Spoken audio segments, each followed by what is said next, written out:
یه دقیقه بدار، یه دقیقه صبر کن. همه پیشک چی داره که من ندارم؟ ای خدا. ماشی داره تو داری؟ نه.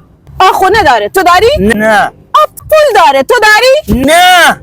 قیافه هم داره تو داری؟ اره من نکنم، ولی یه چیزی ما دارم که اصلا عمرم پیشک بوده، پیشک نداره. شوک بالاخره یه چیز داری.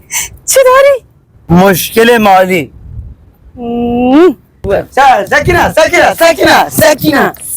سکینه و درد بگرد این دماغونت اسم پارمیدایه. پای میرداد بره که خانم تو خونه سکینه تو کاره کنه.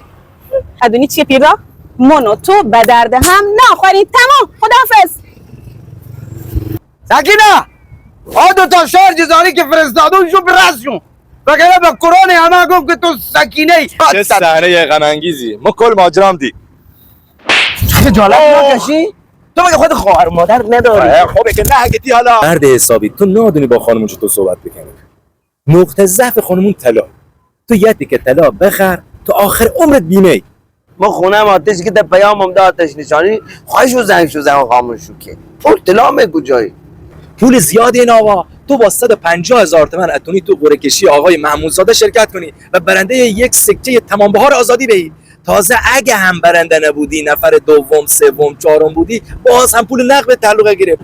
150 تومن من 150 تومن مادم برو شرکت کن تا ظرفیت تکمیل نبودی. آقا یه چیزی اگه برنده نبودم تکلیف ای همچی اگو که انگار خود پول دادی.